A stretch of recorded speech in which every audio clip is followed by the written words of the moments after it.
امریکہ کے سابق وزیر خارجہ اور قومی سلامتی کے سابق مشیر ہینری کسنجر انتقال کر گئے ہیں۔ ان کا انتقال امریکی ریاست کنیٹیکٹ میں ان کے گھر پر ہوا۔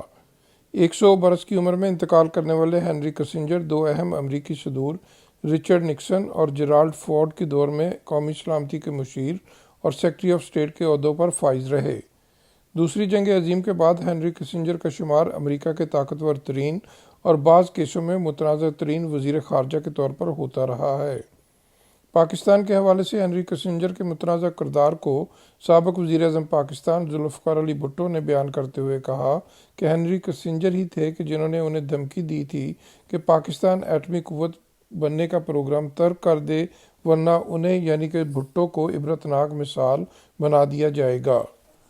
ذوالفقار علی بھٹو کے حوالے سے کہا جاتا ہے کہ ہینری کسنجر نے دورہ پاکستان کے دوران ذوالفقار علی بھٹو تک دھمکی نما پیغام پہنچایا کہ پاکستان ایٹمی پروگرام کو ترک کر دے ورنہ انہیں عبرتناک مثال بنا دیا جائے گا۔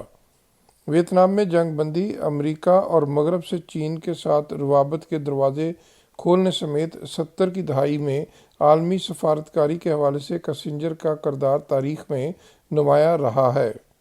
جرمنی میں پیدا ہونے والے ہینری کسنجر ایک یہودی پناہ گزین کی حیثیت سے امریکہ میں آ کر آباد ہوئے۔